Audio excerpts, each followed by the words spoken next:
Bonsoir à toutes et à tous. Régulateur des grands équilibres environnementaux et en particulier du climat, vecteur majeur d'échanges économiques, l'océan est aujourd'hui menacé par de nombreuses pressions.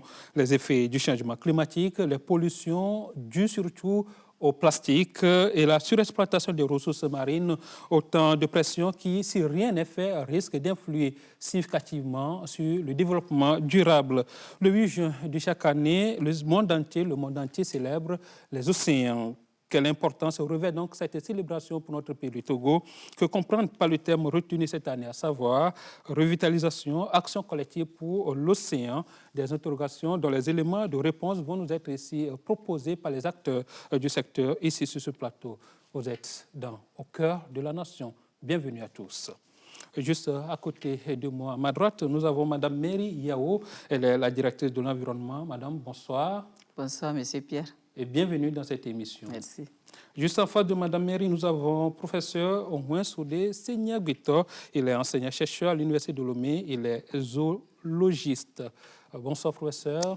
Bonsoir, Monsieur Sosupo. Merci de nous honorer de votre présence. C'est moi qui vous remercie. Zoologiste, ça veut dire que vous vous intéressez aux animaux aussi bien terrestres que ceux-là qui vivent dans la mer, dans les océans. C'est exact. Alors, juste à côté du professeur Segnabito, nous avons M. Bema Gado. Il est le directeur exécutif de l'ONG Stade Sciences et Technologies africaines pour un développement durable. M. Gado, bonsoir. Bonsoir, Pierre. Merci d'être les nôtres ce soir. Merci. Et voici le plateau pour ce débat. Mais bien avant de rentrer dans le vif du sujet, je vous propose de revivre les temps forts, le moment fort de l'apothéose de la Journée mondiale des océans célébrée cette année à Ného. C'est avec Angie Bida. Pour la circonstance, on ne pouvait pas rêver mieux. Un décor planté sur la mer, les invités bercés par les frais marins et le bruit des vagues. L'apothéose de la Journée mondiale des océans célébrée au plus près des populations côtières.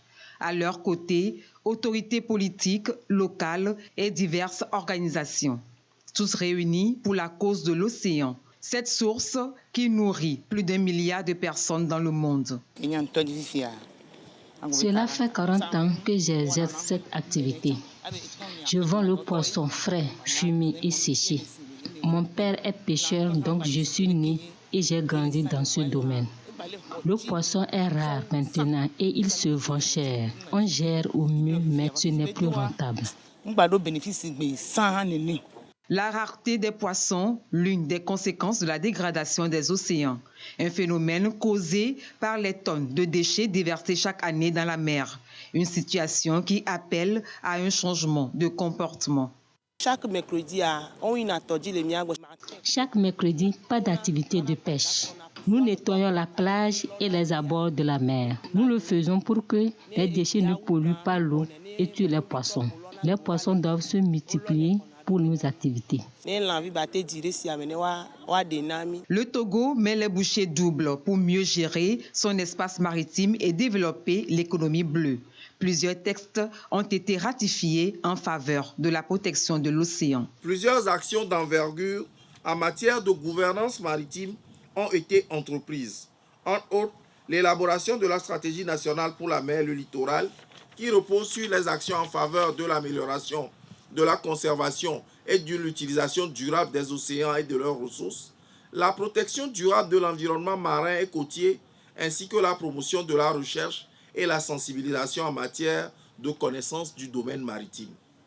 Notre pays a également ratifié plusieurs conventions internationales et les a transposées dans son ordonnancement juridique national pour permettre au pays de lutter efficacement contre d'éventuelles pollutions marines susceptibles de dégrader les eaux marines togolaises. La célébration de la Journée mondiale des océans a été aussi marquée par une sensibilisation des populations riveraines. Elles ont été entretenues sur la revitalisation, action collective pour les océans. Eh bien voilà, le décor est planté. Madame Mary Yao, la première question c'est à vous. Pourquoi aujourd'hui célébrer la Journée mondiale des océans? Pour le Togo, qu'est-ce que c'est? Merci pour la question. Et en effet, la célébration de la Journée mondiale des océans a été instituée à la conférence de Rio sur l'environnement et le développement humain en 1992, mais c'est en 2008 que par une résolution, l'Assemblée générale des Nations unies a consacré la date du 8 juin pour cette commémoration dans le monde entier. Et tous les pays doivent respecter cet engagement. Et au fait, l'objectif ou le but de cette journée est de sensibiliser les populations, et tous les acteurs, bref, sur l'enjeu ou l'importance des océans dans le monde, dans notre vie, et également attirer l'attention de ces acteurs sur les précautions, les moyens de précaution qu'il faut prendre pour protéger cet écosystème-là, parce qu'il nous rend service. Il y a beaucoup de services que nous tirons de cet écosystème. Et en rappel, ou disons, le fondement, c'est que il a été aussi reconnu par les Nations Unies que tous les échanges internationaux en matière de commerce, 90% du commerce international s'effectue à travers les océans. Et donc, il est important de préserver cet écosystème-là qui nous rend un grand service. Voilà, c'est un écosystème qui nous rend un grand service. Et donc, toutes les raisons sont là aujourd'hui pour que cet écosystème soit célébré, professeur. Et professeur Senyagweta, voilà. Oui, bon, ce que je dirais, c'est que souvent dans la réflexion scientifique mondiale et les observations, on sait que les océans représentent 70-71% de la superficie du globe. Et ce que je voudrais réitérer à travers cette importance, c'est que d'après les observations, la réalité, c'est que le bleu de l'océan, c'est le bleu de la vie. Parce que on parle de la régulation du climat, mais beaucoup de phénomènes biologiques dont dépend la vie sur la Terre se déroulent sur le milieu marin, dans le milieu marin. Et donc, sans les contributions, sans le rôle de la régulation de cet écosystème, la vie serait peut-être pas possible sur la Terre. Et donc, protéger les océans, ce n'est pas protéger les océans, mais c'est surtout protéger l'espèce humaine, nous les hommes. C'est surtout ça. Protéger les océans, c'est pas seulement protéger la mer et tout ce qui va avec, mais c'est protéger surtout les hommes. Vous partagez cela, M. Gado? Mais absolument, M. Pierre. Et toutes les actions qui concourent à la protection de l'environnement, c'est d'abord centré sur l'humain, puisque c'est les humains qui cherchent, qui détruisent d'abord, mais qui cherchent également à vivre dans cet environnement. Et donc, c'est un écosystème environnemental dans lequel tous les êtres humains doivent mener des actions pour pouvoir arriver à trouver des solutions.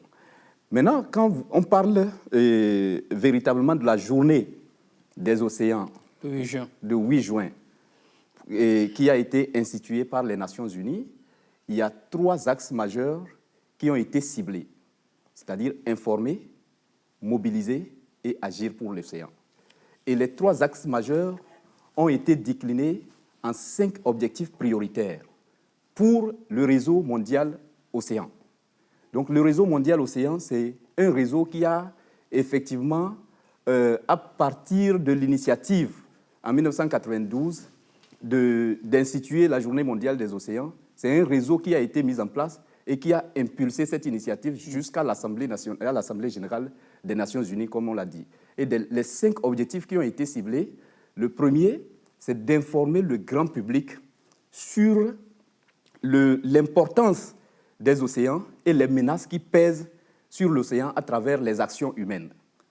Le deuxième aspect, c'est de créer un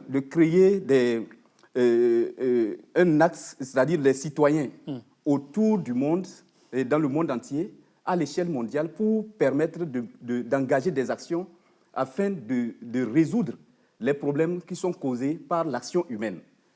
Le troisième axe, c'est d'encourager toutes les initiatives qui participent à la protection des océans. Et le quatrième, c'est de sensibiliser de sensibiliser chaque acteur, chaque humain, de sensibiliser chaque humain sur le rôle que jouent les océans en tant qu'initiateurs de toutes les ressources humaines et des écosystèmes qui existent dans le monde. Et le cinquième objectif, c'est d'inciter un changement de comportement qui participe à la protection de l'environnement et d'engager l'utilisation raisonnée et responsable des océans.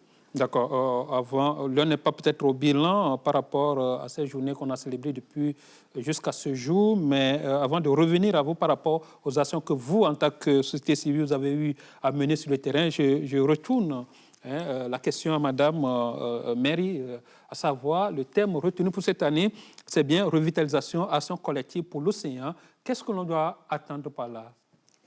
Oui, je crois qu'on doit entendre par le thème revitalisation et action collective, dans ce sens qu'il venait de le dire. On a constaté les résultats de certaines recherches scientifiques ont démontré qu'actuellement, l'océan et les mers sont pollués. Donc, pollués veut dire sont dégradés qui ne leur permettent plus de donner, disons, de fournir le service écosystémique qui est attendu d'eux. Et donc, nous avons le devoir de restaurer donc, cet écosystème. Comme M. Gado venait de le dire, on le restaure dans le sens qu'il puisse continuer à nous fournir des services écosystémiques pour notre survie d'abord. Et donc, cette restauration va passer d'abord par la préservation. Il faut engager des actions de préservation, de protection, et ensuite les actions de restauration ou de réparation. On répare le dommage qui a été déjà créé. Et tout ça, là, c'est pour pouvoir garantir l'avenir et les services des générations présentes et futures. On va protéger contre les menaces futures. On restaure et on protège au même moment contre les menaces futures. Je pense que c'est ce qu'il faut entendre par ce thème-là. Et il appelle pour restaurer et préserver. Ce n'est pas une action individuelle, c'est une action collective. Donc, ce ne sont pas les pouvoirs politiques seuls ou bien l'administration publique seule qui doit engager des actions, étant donné que nous sommes tous bénéficiaires et nous utilisons l'écosystème. Il y a une diversité d'acteurs qui interviennent dans le système ou profitent de l'écosystème marin. Donc, il faut également une action collective et conjointe pour pouvoir arriver à ces objectifs. Oui. Est-ce que c'est maintenant que les actions vont être engagées ou bien c'est le prolongement de ce qui est déjà engagé? Non, disons que qu'en est-il? C'est le prolongement de ce qui est déjà engagé. C'est pour attirer l'attention qu'au fait, il y a déjà des actions en cours, mais elles ne vont pas être toujours sectorielles ou bien individuelles. Il faut encore attirer l'attention pour plus de cohésion. Et je pense que dans ce sens, il y a eu une action phare dans ce pays. Et disons que les plus hautes autorités ayant compris l'enjeu ont anticipé en prenant des dispositions et un décret qui, en 2014, a mis en place ou a créé l'organisme national chargé de l'action de l'État en mer, qui est une structure chargée de coordonner toutes les actions, puisqu'il y a le secteur public, privé, les entreprises. Donc, cette structure-là est chargée de coordonner tout ce qui se fait sur l'écosystème marin. Dans la pratique, qu'est-ce qui se fait, Madame Mary? Oui, dans la pratique, par exemple, les ministères travaillent sur la zone côtière. Pour notre part, il y a le port autonome de Lomé, qui a toute une administration qui mène des activités. Il y a les opérateurs économiques qui interviennent en termes de manutention. D'autres interviennent dans la protection de l'érosion, en luttant contre l'érosion côtière, si je vais parler par exemple du cas du ministère de l'Environnement. Et d'autres acteurs interviennent dans cet écosystème-là ou dans cet environnement-là. Donc, il faut coordonner les actions pour éviter que les efforts soient dispersés. Parce qu'au fait, beaucoup de choses se font, mais lorsque ça se fait en rang dispersé, on ne capitalise pas. On ne capitalise pas les efforts et les ressources non plus investies. Donc, c'est dans ce sens que cet organisme-là a été mis en place pour coordonner l'ensemble de toutes les actions qui se mènent, d'abord par le gouvernement et les acteurs de la société civile et les ONG qui viennent aussi, qui accompagnent l'État dans toutes ces actions-là. Voilà, il y a beaucoup de choses qui se font en la matière, mes professeurs. Est-ce qu'il y a quelque chose d'innovant qui, justement, je peux me répéter, se fait aujourd'hui pour que l'on puisse espérer apporter tant soit peu une solution à cette situation que nous vivons? Oui, bon, ce que je pourrais dire, si on prend en compte les propos de Madame la directrice et de mon collègue, M. Bema, remarquez que le milieu marin, l'écosystème marin côtier, c'est un écosystème où il y a plusieurs acteurs qui interviennent. C'est-à-dire à la fois des acteurs dont parfois les activités peuvent être conflictuelles ou parfois des activités peuvent se dérouler de manière symbiotique. Je voudrais dire ceci. Quand vous prenez le milieu marin côtier, il y a le transport maritime. Donc, le port et les navigateurs ont besoin d'espace pour réaliser leur activité. Il y a dans certains milieux, y compris le Togo, les miniers. Ils ont besoin de cet espace. Il y a le tourisme qui veut construire de l'hôtel sur la plage. Il y a la pêche qui veut faire la pêche maritime artisanale ou éventuellement la pêche industrielle. Il y a l'environnement qui est concerné et qui veut de l'espace pour peut-être faire une aire marine protégée ou développer des solutions basées sur la nature. Et il y a les collectivités locales, c'est-à-dire les mairies. Mais il y a aussi l'ensemble des acteurs qui, de temps en temps, n'ont pas peut-être... Il y a les scientifiques comme vous aussi. Oui, bon, les scientifiques en dernier lieu. Mais en fait, si vous, par exemple, vous menez des actions, par exemple, sur le fleuve Mono, au niveau d'Atakpamé, de Nangbete et autres, c'est-à-dire que les actions que vous développez là-bas vont vers la mer. Donc, on pense que ce qu'on fait, on est peut-être proche ou loin de la mer, mais en réalité, tout concourt vers le milieu marin. En fait, c'est le réceptacle mondial de l'ensemble des activités qui se déroulent au niveau terrestre. Et c'est pour cela qu'actuellement, il y a des outils qui sont développés. Et un des outils sur lesquels nous sommes en train de travailler au niveau national, c'est ce qu'on appelle la planification spatiale marine.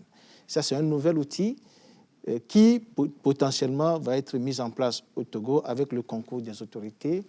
Et ça permet d'organiser la gestion de l'espace et de faciliter l'utilisation de cet espace par l'ensemble des acteurs qui ont un intérêt dans cette zone.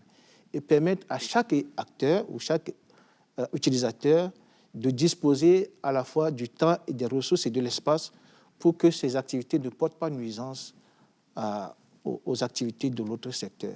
C'est une question de facilitation des activités ou de gestion des conflits ou de négociations qui se déroulent entre les acteurs, mais sous la supervision d'une autorité, et pour permettre à ce qu'il y ait une meilleure gouvernance de cet espace-là. Voilà. Et professeur Segnang-Beto l'a dit tout à l'heure, tout ce que l'on jette par terre se retrouve dans les océans. Monsieur Gado, est-ce que l'on a suffisamment conscience de cet acte que nous posons? Et si oui, et quelles sont les actions que vous menez dans ce sens pour pouvoir, on va dire, conscientiser davantage le public? Oui, Pierre, vous venez de le dire, tout ce que l'on jette par terre se retrouve sur les océans. C'est comme ça que nous nous retrouvons avec près de 8 milliards de tonnes de plastique dans les océans aujourd'hui. Et donc, c'est extrêmement important aujourd'hui. Vous avez vu tout un tas d'intérêts que représentent les océans à travers l'intervention du professeur Segnang-Beto. Et si nous ne prenons pas garde de cet intérêt, et nous ne continuons pas à poser des actions qui vont à l'encontre de la protection de l'environnement en général et particulièrement des océans, dans quelques années, nous ne pourrons plus vivre. Et on a dit que 31% et 50% de la population mondiale se retrouvent sur les côtes. Et donc, cela constitue un enjeu majeur. Et cet enjeu majeur voudrait dire que les populations qui se retrouvent sur la côte consomment. Et quand ils consomment, s'ils ne prennent pas des dispositions pour que les déchets qui sortent de leur consommation soient mieux gérés, ces déchets vont se retrouver dans les océans. Et nous sommes aujourd'hui là, les gens vivent au Burkina, au Mali, donc ils sont considérés comme les pays de l'Interland. Et ils vont dire que leurs actions qu'ils posent là-bas n'ont pas d'impact directement sur la mer. Mais c'est faux, puisque si vous déposez un sachet plastique de l'autre bout du monde ou qui est déconnecté de l'océan, ne soyez pas surpris que ce plastique, s'il n'est pas récupéré, qu'il soit retrouvé un jour dans les océans. À travers quoi? À travers les ruissellements. Et quand vous déposez le plastique, quel que soit là où il se trouve, lorsqu'il pleut, ce plastique va être drainé par les eaux de ruissellement pour se retrouver dans les caniveaux ou les bassins de rétention ou des rivières. Et lorsque ça se retrouve dans les caniveaux ou les rivières sont interconnectées à des fleuves. Et ces fleuves également sont connectés à l'océan. Et donc, c'est comme ça que les déchets plastiques vont se retrouver d'un jour à l'autre dans les océans. Oui, et puisqu'il est aujourd'hui question de revitaliser nos mers, de revitaliser nos océans, qu'est-ce que vous comprenez par là et quelles sont les dispositions déjà prises dans ce sens? Oui, les dispositions, c'est ce que Madame la directrice vient de dire et le professeur Signagweto a entériné. C'est d'abord la prise de conscience. Et la prise de conscience au Togo a été au plus haut niveau à travers le gouvernement togolais qui a pris vraiment cette initiative depuis quelques années, donc depuis 2014 en instituant un organisme chargé de l'action de l'État en mer. Et à travers cet organisme, plusieurs structures administratives ont été impliquées dans la gestion des océans. Et ainsi, le Haut Conseil pour la mer, qui a pris depuis 2015 l'initiative d'organiser les activités de la Journée mondiale des océans en impliquant l'ensemble des autres acteurs. Vous voyez, il y a les collectivités, il y a l'université, il y a les organisations de la société civile et il y a les administrations publiques qui sont impliquées dans ce secteur, qui sont retrouvées ensemble depuis 2015, qui organisent des activités aussi bien médiatiques, des activités de terrain, donc notamment les nettoyages de plages, les ateliers pour sensibiliser davantage le grand public sur les enjeux que représentent les océans, et puis interpeller la conscience de chacun sur le comportement individuel et collectif qu'il faut mettre en place pour véritablement venir à bout aux problèmes environnementaux et surtout à la protection des océans. Oui, et dans les discours aujourd'hui, l'on se dit que pour sauver les océans, il faut aller vers une gestion ou alors une exploitation intelligente de ces océans. Madame Méry, est-ce que c'est, on va dire, c'est ce que vous plaidez vous aussi aujourd'hui, une gestion intelligente des océans? Bien sûr que le gouvernement, de façon globale, plaide une gestion, disons, durable de l'écosystème. Et dans ce sens, il y a des dispositions qui sont prises pour vraiment canaliser les actions et limiter surtout la pollution de cet écosystème, comme je l'avais dit tantôt. Et dans ce sens, il y a au plan réglementaire la prise des décrets, la loi cadre sur l'environnement qui donne des orientations sur la gestion de cet écosystème. Il y a également la loi portant le code de la marine marchande qui également a des dispositions en la matière et la loi portant le code pénal. Donc tout cet arsenal juridique-là donne les orientations et met les garde-fous qui attirent l'attention des acteurs dans leurs différentes interventions de protéger et de limiter, en vue de limiter la pollution donc, de cet écosystème. Et comme il a dit, il y a le Haut Conseil pour la mer, donc un organe ou bien une structure qui est chargée dans l'opérationnel de mener les activités administratives pour pouvoir suivre et coordonner toutes les actions des autres acteurs avec la préfecture maritime également. Alors, oui, professeur?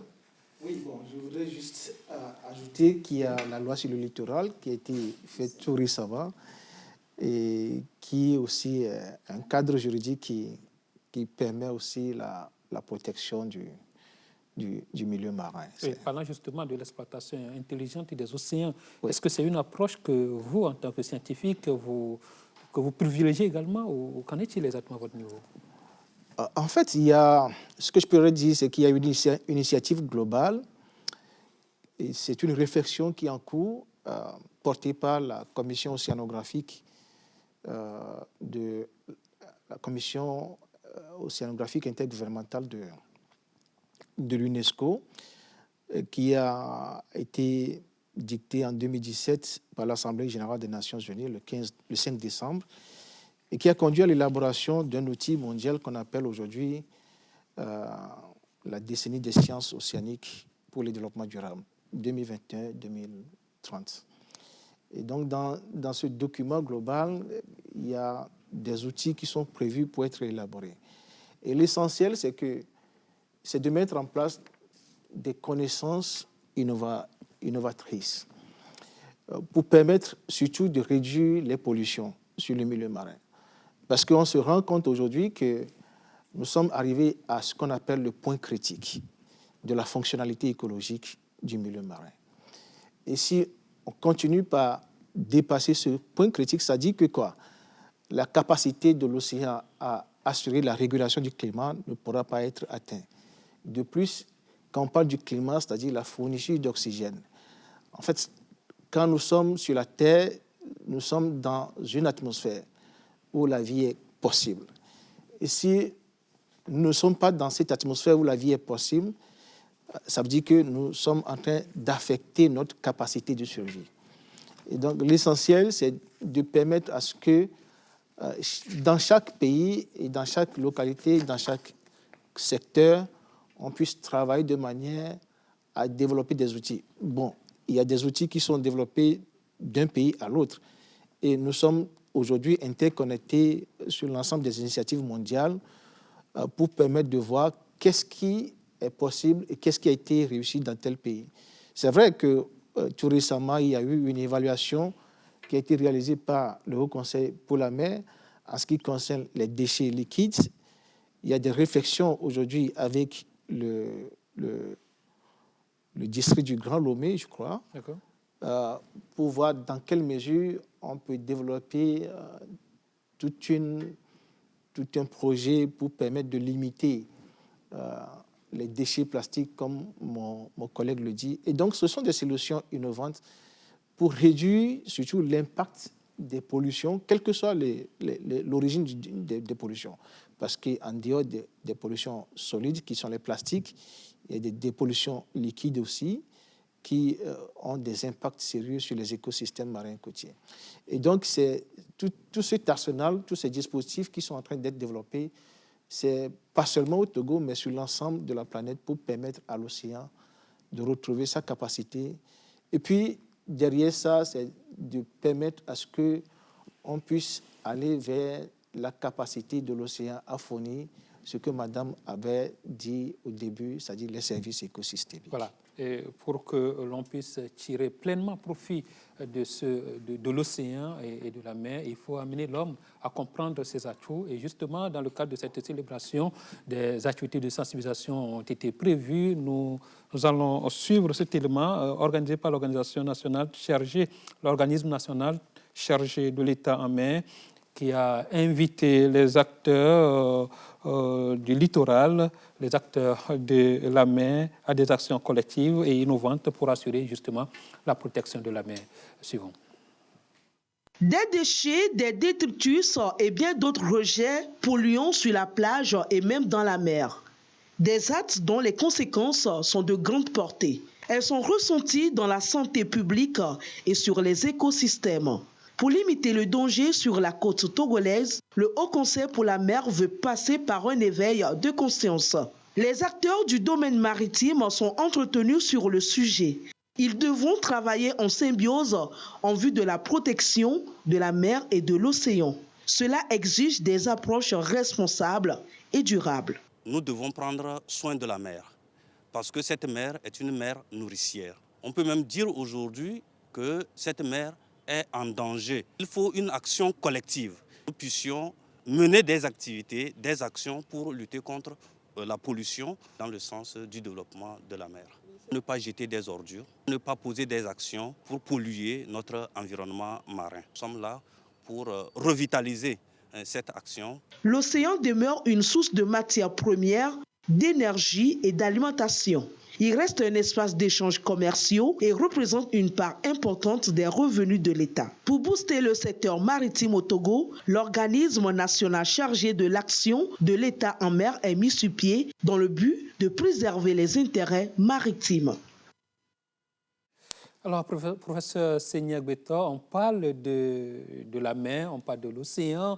Qu'est-ce que l'on doit comprendre? La mer est égale à l'océan est égal à la mer. Qu'en est-il exactement? Bon, les deux termes sont des termes qui sont souvent utilisés, mais là où se trouve la différence, c'est que c'est au niveau des étendues. Les mers sont de petites étendues, alors que les océans sont vraiment vastes. Et aussi, les océans, le plus souvent, ils sont plus profonds que les mers. Et vous voyez, par exemple, quand on parle de l'océan Atlantique, ce que nous avons ici au Togo, c'est l'océan Atlantique, c'est un océan.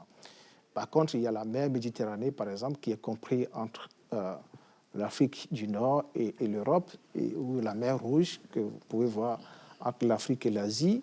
Ce n'est pas du tout les mêmes étendues que les océans. Et donc, c'est une question de dimension, de profondeur, mais également d'un certain nombre de paramètres océanographiques qui sont aussi la salinité ou la question de la physique océanique qui font qu'on fait cette différence entre les océans et les mers. Voilà qui est maintenant clair. Mais Madame Mary Yao, dans le cadre de cette journée, nous l'avions dit, il y a toute une panoplie d'actions prévues justement pour amener les uns et les autres à comprendre les atouts dont regorgent les océans et bien les protéger. En la matière, qu'est-ce qui est prévu concrètement pour amener tout le monde à mettre la main à la pâte? Merci. Je crois que cette année, dans le cadre de la célébration de cette journée, beaucoup d'activités ont été menées. Il y a eu d'abord en prélude le week-end 3-4 juin des actions de nettoyage, opération salubrité, le nettoyage de la plage à Lomé et à Aného, et l'animation des émissions radiophoniques depuis le 5 sur plusieurs chaînes telles que Canal+, Taxi FM, et je crois même Radio Lomé, et une émission télévisée aussi qui a été animée par M. Gado et Madame la représentante de WIMA sur New World TV. Et actuellement, nous sommes en plein dans cette émission également, plus les deux éléments que vous venez de passer, à savoir la sensibilisation et l'apothéose, qui a été présidée par le ministre de l'économie maritime à Aného, et la conférence débat animée par le Haut Conseil, aussi pour la mer, organisée par le Haut Conseil au niveau de Santa Maria, donc toujours dans le cadre de sensibiliser, attirer l'attention de la population. Je pense qu'au niveau institutionnel aussi, bon, comme je l'avais dit, il y a des actions quotidiennes qui se mènent en amont avant la célébration. Et dans ce sens, pour limiter la pollution à travers les déchets plastiques, il y a beaucoup de choses qui sont faites également, telles que la prise d'un décret pour interdire la fabrication et l'importation des sachets plastiques non biodégradables au Togo, et accompagné d'actions de sensibilisation des acteurs, les opérateurs économiques qui ont été instruits d'ajouter les additifs pour rendre les sachets actuellement en circulation biodégradables. Et même des actions au niveau sous-régional avec tous les pays de l'UMOA, où des réflexions et des actions communes conjointes sont en train d'être mises en œuvre. Mais là, la difficulté, c'est que, vu la porosité de nos frontières, lorsqu'on interdit dans un État, Bon, après, on se retrouve avec sous la main des sachets venant d'un autre pays. Et ça fait que cette action est un peu difficile, mais avec le concours, les sensibilisations, je pense que tous les acteurs comprendront le bien fondé donc, et adhéreront donc, à la vision du gouvernement. Voilà. Même au niveau international aussi, des réflexions en termes d'innovation, comme le professeur l'avait dit, sont aussi en cours et qui visent à terme prendre un acte, un instrument juridique contraignant au niveau international pour interdire carrément la fabrication et l'usage des sachets plastiques. Je pense qu'avec ça, si l'interdiction est généralisée dans le monde entier, on pourra juguler vraiment cette action. Oui, au-delà de ces grandes actions qui concernent les États, en termes de prise de décision, vous avez évoqué ces actions prévues dans le cadre de cette journée, notamment les nettoyages qui ont été faits à la plage, des émissions, des activités de sensibilisation, ce qui rentre dans le cadre de la journée de 8 juin. Est-ce que ça s'arrête seulement à ce niveau ou bien au-delà de cette journée, c'est des activités qui doivent être pérennes, Madame Yao? Je pense que la célébration, les activités engagées ne doivent pas se limiter au 8 juin. Je venais de le dire, il y a des actions en amont qui doivent se poursuivre. Vous savez, les questions de sensibilisation qui visent le changement de comportement, ça ne doit pas être des actions ponctuelles.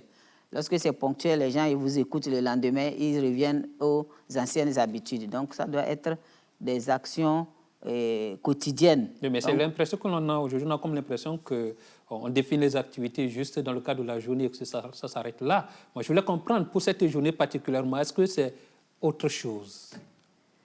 Oui, ce n'est pas... ça ne va pas être ponctuel du moins.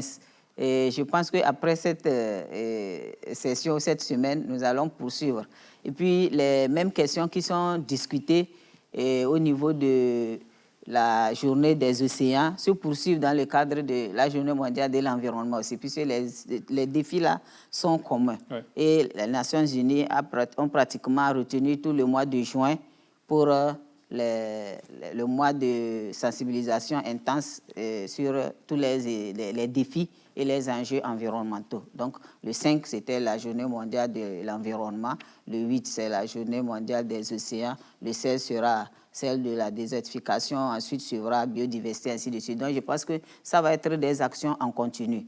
Et à chaque fois, on revient sur ces mêmes défis. La pollution avec les sachets plastiques, les changements climatiques, perte de biodiversité. Donc, bref, nous allons poursuivre ces actions-là, si j'ai dit nous, pas au niveau du ministère de l'Environnement seul, mais au niveau de tous les acteurs. Comme je l'ai dit, pour vraiment arriver à un changement de comportement, il faut que les actions soient pérennes. Ce qui a été fait le 8, c'est des actions ponctuelles, mais qui vont se poursuivre au niveau de toutes les institutions et tous les acteurs pour pouvoir maintenir vraiment l'adhésion et l'engouement des populations qui commencent à comprendre. Et je pense que dans ce sens, on arrivera aux résultats escomptés. Monsieur Bemagado, au niveau de la société civile, au niveau de vos structures, comment est-ce que vous vous organisez pour pouvoir pérenniser les actions sur le terrain? Vous attendez toujours des journées comme celle de 8 juin pour pouvoir vous déployer sur le terrain? Quelle est la situation? Vous savez, Pierre, en fait, les journées qui sont initiées au niveau international et national sont des journées de mobilisation générale. Mais les journées, tous les jours, de façon quotidienne, les actions sont réalisées dans la protection de l'environnement, que ce soit au niveau institutionnel. Donc les ministères sont tous les jours dans l'administration, c'est pour justement travailler à résoudre les problèmes quotidiens qui sont liés à la gestion de l'environnement, qui sont liés oui, ça, Madame l'a dit. À la vie Moi, humaine. Je comprends au niveau maintenant, de... non, voilà. Je reviens. C'est-à-dire, maintenant, au niveau des organisations de la société civile, des activités sont également quotidiennes en termes de sensibilisation, en termes d'initiatives concrètes à réaliser. Par exemple, au niveau de notre ONG, depuis 2011, nous sommes dans les activités d'assainissement, de sensibilisation et de protection de la côte. On a organisé de 2011 à aujourd'hui 25 séances de nettoyage de plage. Avant même l'institution du Haut Conseil pour la mer pour prendre la mesure de la chose en matière de la Journée mondiale des océans.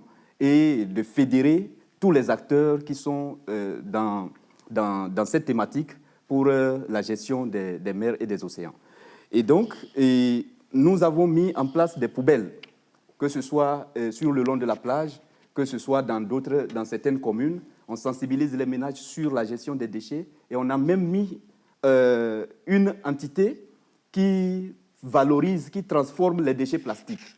Nous avons une capacité de 80 tonnes de déchets plastiques par mois actuellement. Et nous sommes en train de mettre en place d'autres structures sur le plan national pour également sensibiliser, récupérer les déchets plastiques et les transformer pour aller à 250 tonnes par mois.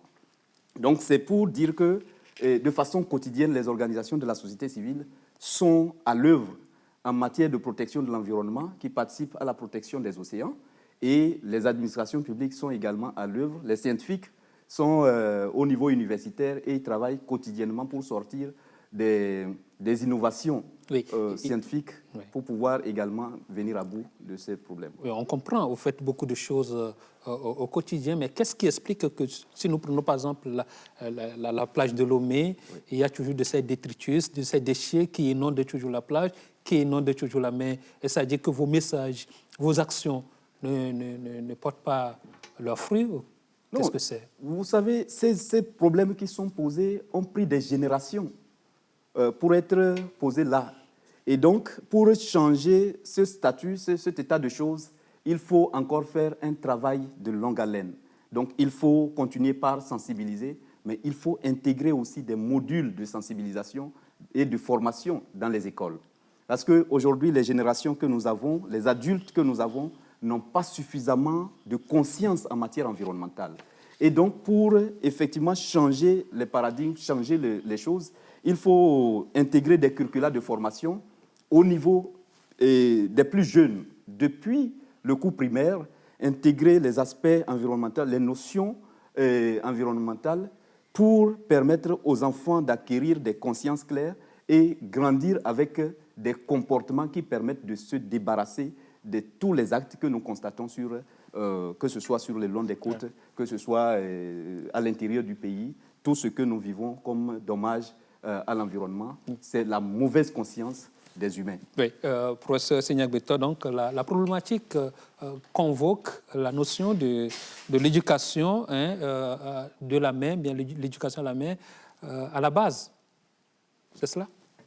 Oui, bon, en fait, si on veut changer les comportements aujourd'hui, c'est pas aujourd'hui qu'il faut changer, peut-être qu'il faut développer des outils aujourd'hui pour que d'ici 10 ans, 20 ans, les problèmes auxquels nous sommes confrontés aujourd'hui ne se posent plus.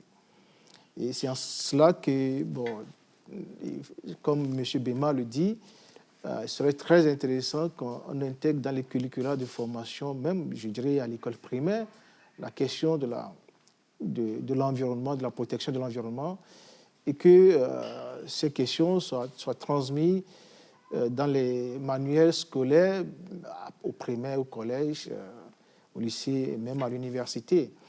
Et pour notre part, ce que nous faisons, ça se trouve à plusieurs niveaux. Dans un premier temps, en tant qu'enseignant à l'université de Lomé, c'est d'intégrer dans...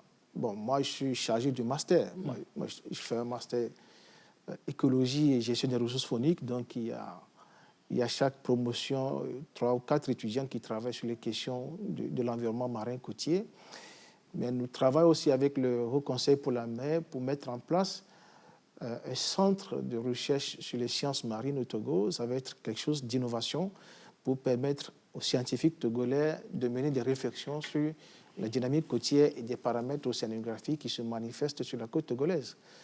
L'autre chose que nous faisons, c'est de développer des outils, c'est-à-dire des rapports techniques ou des rapports scientifiques pour informer les autorités, les politiques sur la dynamique, l'évolution de ce milieu et prévenir éventuellement des risques environnementaux, des risques côtiers qui se déroulent.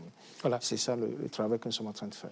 Oui, pendant que vous avez la parole, on le sait qu'au rythme de pollution actuelle, il y aura d'ici 2050 plus de plastique que de poissons dans les océans. Alors, face à cela, quelles sont les propositions que vous faites à nos gouvernants pour qu'on n'en arrive pas à cette situation, surtout sur nos côtes togolaises? Oui, bon, dans un premier temps, il y a des actions collectives. Puisqu'il faut le dire, au Togo, on consomme beaucoup de poissons. Sinon, on ne finira pas à consommer de plastique, madame. Ce n'est pas seulement le Togo. Et, je pense que le poisson est prisé dans beaucoup de pays. Ce qu'il faut faire, c'est ce que M. Bema est en train de faire, ce que l'administration est en train de faire. Mais aussi, il faut supporter ça. Et je pense que tous les acteurs qui travaillent dans le cadre de la sensibilisation doivent être mobilisés. Mais également, ce qu'il faut aussi faire, c'est de développer des solutions, des outils innovants qui permettent d'abord de limiter, de réduire les déchets, les pollutions, toutes sortes de pollutions, réduire les pollutions sur le milieu marin. Parce que dans un milieu aquatique, la capacité adaptative des êtres vivants est faible quand le milieu change. Sur le milieu terrestre, les animaux ont peut-être la possibilité de fuir, mais dans le milieu aquatique, toute la base de la biologie, c'est-à-dire toute la base biologique primaire, je voudrais parler des phytoplanctons, des zooplanctons qui participent à la chaîne alimentaire primaire, sont limités. Et donc, s'il y a ces êtres vivants qui sont détruits, c'est difficile d'avoir la vie sur le milieu marin. Et dites-vous, la première phrase que j'avais faite dans cette émission, je disais que le bleu de la mer, en fait, c'est le bleu de la vie. Et donc, pour que les poissons puissent recoloniser le milieu marin, il y a tout un travail qu'il faut faire, réduire les pollutions, mais également aussi développer des outils pour permettre le renouvellement des stocks des ressources biologiques.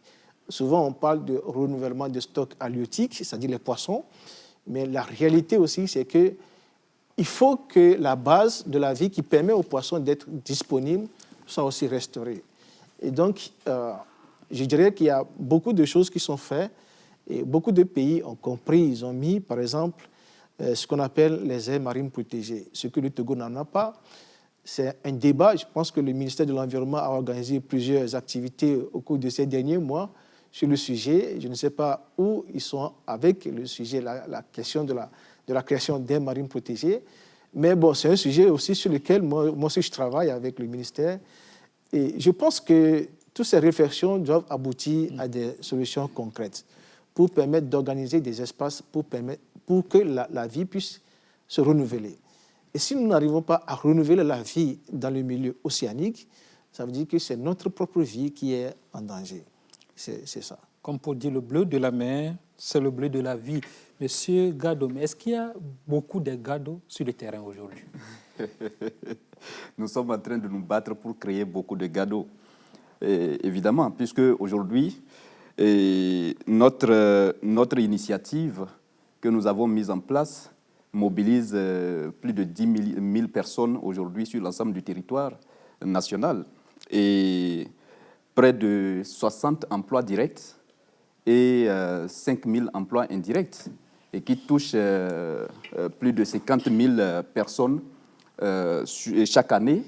Et donc, la dernière fois, nous avons reçu même les étudiants du programme d'excellence, du programme présidentiel d'excellence, un programme initié par le chef de l'État pour intégrer les jeunes dans l'administration publique et les encadrer à être des acteurs importants demain. Donc, ils étaient passés sur notre site, nos deux sites, puisque nous travaillons à créer des cadres d'assainissement dans les communes pour permettre d'avoir vraiment des cadres de vie propices à la vie et également recycler les déchets et trouver des solutions à la question des plastiques. Et donc, ces jeunes étaient passés voir de façon concrète ce qui se réalise sur le terrain. Et ça permet également de motiver d'autres jeunes à s'engager sur ce terrain. Et régulièrement, nous faisons des formations, que ce soit au niveau des écoles. Nous couvrons actuellement 60 écoles sur l'ensemble du territoire avec 2 manuels éducatifs, comme le professeur Senia Gueto vient de le recommander. On a 2 manuels qui sont pratiques en termes de formation à la protection environnementale et d'engagement d'initiative au niveau des écoles. Et même est-ce que ces manuels sont utilisés? Ces manuels sont utilisés. nous avons des écoles même qui ont créé des espaces verts au sein de leurs écoles à partir des déchets produits par les enfants, les plus jeunes. Donc, ils ont pris les déchets organiques et ils ont créé du compost et créé des jardins botaniques. Et chaque année, les élèves, nous sollicitons des plants, les arbres au niveau de l'ODF et on transmet aux élèves qui mettent ces arbres-là autour de leurs écoles. Et imaginez-vous, l'année dernière, on a mis 100 arbres et 98 arbres ont réussi. Nous avons fait l'évaluation cette année. Il y a 2 seulement arbres qui n'ont pas vécu. Et donc, c'est un élément quand même très fort pour nous. Et cette année, nous sommes allés à 200 arbres. Donc, ces 200 arbres, nous allons suivre ça parce que chaque arbre est identifié à son éco-ambassadeur. Donc, par exemple, il porte le nom Kodjo. On donne le nom Kodjo à son arbre. Et on lui confie cet arbre-là pour le gérer jusqu'à ce qu'il soit autonome. Et donc, ça nous permet de faire le suivi et l'évaluation des enfants qui mettent ces arbres-là à terre. Et imaginez ces enfants, dans 10 ans, ils seront des garants de l'environnement, ils seront des acteurs qui vont porter l'environnement. Et je vous confie, en 2017, nous avons initié ce programme environnemental dans les écoles. Aujourd'hui, j'ai 3 éléments que nous avons formés en 2017 qui travaillent actuellement avec moi. Donc, c'est quelque chose d'intéressant et c'est pour ça que nous disons que nous sommes en train de former des petits gadous. Et si tout va bien, dans 10 ans, nous aurons au moins 5000 gadous au Togo. Merci. Madame Mary Yaou, dans le cadre de cette journée, est-ce que vous avez pensé à un mécanisme qui puisse mobiliser justement les acteurs, ces acteurs-là qui sont tous dans le domaine de l'exploitation de la mer, de l'océan, pour pouvoir, on va dire, s'approprier, n'est-ce pas, cette thématique et faire face justement à cette politique de lutte contre la pollution de nos océans? Y a-t-il un mécanisme? Oui, je pense que le mécanisme fondamental, c'est le partage d'informations. Et sur ce plateau, il y a déjà une diversité d'acteurs. Et l'initiative va se poursuivre dans les jours à venir, même sur le terrain, pour continuer de sensibiliser et toucher un maximum d'acteurs dans ce sens. Peut-être même avant de parler de ça, moi je voudrais revenir un peu sur la question d'éducation. Je pense que c'est fondamental de revoir un peu les curricula, mais je me dis qu'au niveau de l'école primaire et secondaire, la question environnementale, ou du moins les disciplines ou les aspects qui sont enseignés, c'est fait en termes de matière facultative. Et moi, tel que c'est fait, je pense que l'objectif ne peut pas être atteint parce que l'expérience a montré que les enfants, lorsqu'une matière est facultative, ils ne se donnent pas. Ils apprennent juste pour avoir la note et puis ça passe. Mais lorsqu'on en fait une matière intégrée comme les autres, et sur le long terme, certains vont aussi commencer à s'intéresser et même envisager travailler peut-être dans ces différents domaines à l'avenir. Et je pense que c'est cette réforme peut-être qu'on attend au niveau de l'éducation. Bon, à l'université, le cas est peut-être différent quand c'est un module dans une formation, un cycle master ou licence, c'est encore acceptable. Mais dans les degrés supérieurs et inférieurs, il faut revoir peut-être la façon de le faire. Ça prouve qu'il y a un travail à faire en la matière. Justement. Alors, parlant, nous tirons vers la fin donc, de cette émission.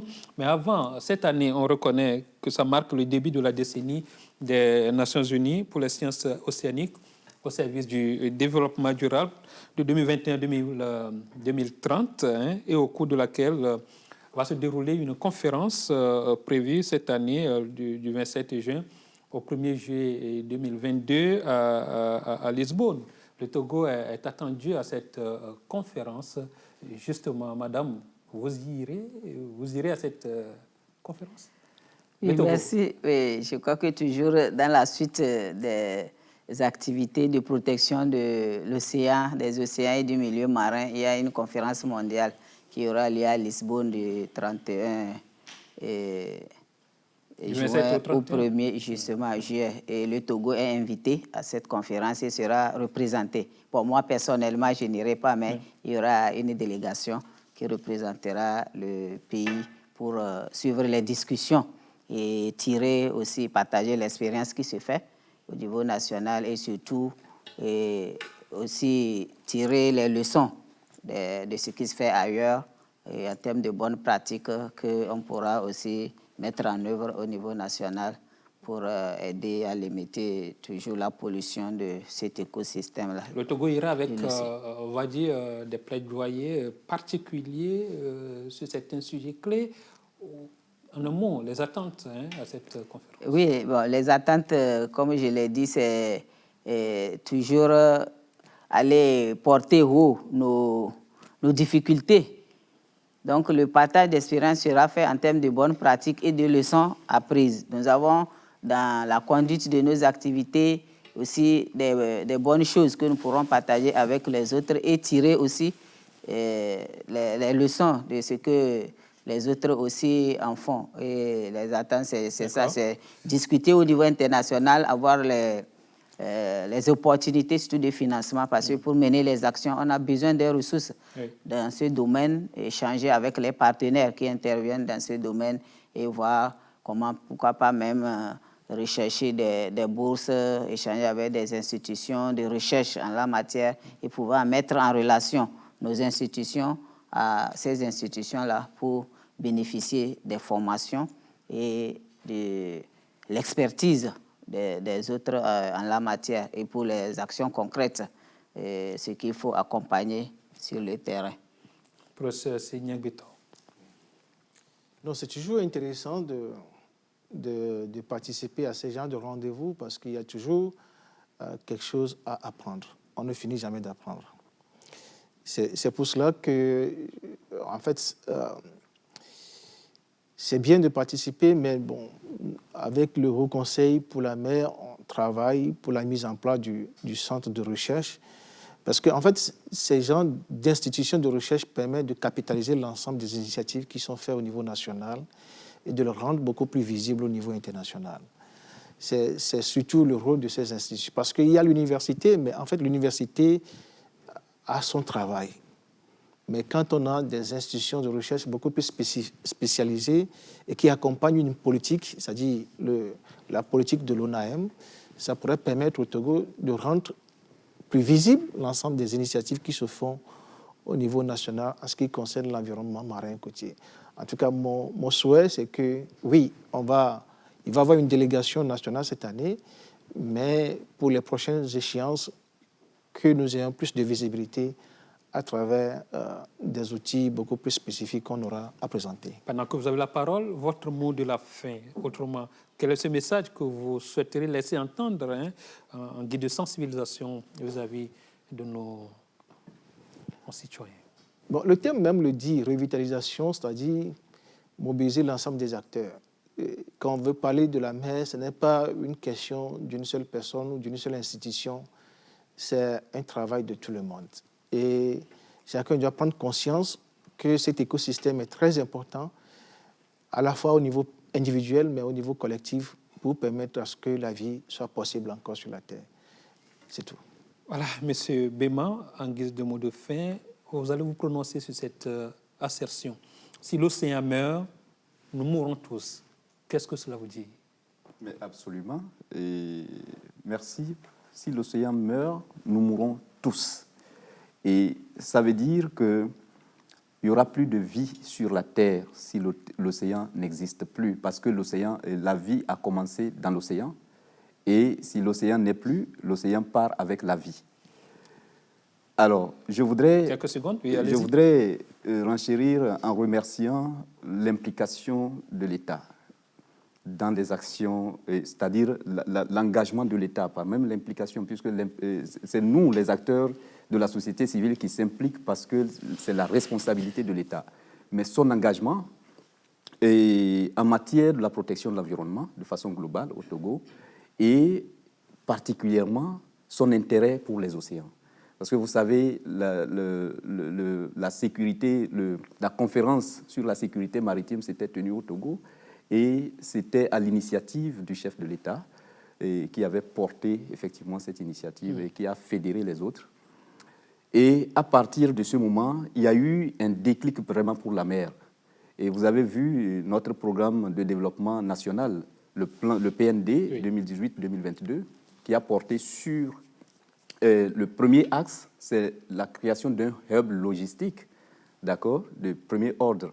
Donc, ce qui est basé uniquement que sur le port autonome de Lomé, notre port en eau profonde. Oui. Et donc, l'intérêt de s'engager mobilise l'ensemble des autres acteurs comme nous, la société civile. Et nous encourageons encore l'État à s'impliquer davantage et à pouvoir nous donner l'élan et le courage de pouvoir continuer. Le message est sûrement passé. Madame Mary Yao, il vous revient de dire votre mot de fin avec en toile de fond cette assertion: si l'océan meurt, nous mourrons tous. Comme je l'ai dit, si l'océan meurt, nous mourrons tous. Et nous n'allons pas vouloir que l'océan meure parce qu'il nous rend un grand service, je l'avais dit au début. Les océans séquestrent environ 30% du carbone, du CO2 atmosphérique, qui est un gaz à effet de serre et responsable des changements climatiques. Et environ 2,2 milliards de tonnes de CO2. Donc, je pense que rien que ça, nous n'allons pas vouloir sa destruction. Et j'appelle vraiment à l'attention, à la prise de conscience de tous les acteurs, donc collectivement et individuellement, que chacun apporte sa pierre à l'édifice en termes de protection dans nos activités quotidiennes, que nous prenons des dispositions pour ne pas du tout contribuer à la pollution de l'océan, mais plutôt à préserver donc, cet écosystème pour qu'il continue à nous donner les services écosystémiques attendus. Voilà. Les atouts des océans et les raisons de les protéger, c'était le thème de cette émission. Merci à vous qui nous avez suivis. Excellente tenue à toutes et à tous et au revoir. Vous retrouvez Anita pour le prochain vendredi pour d'autres sujets. À plus.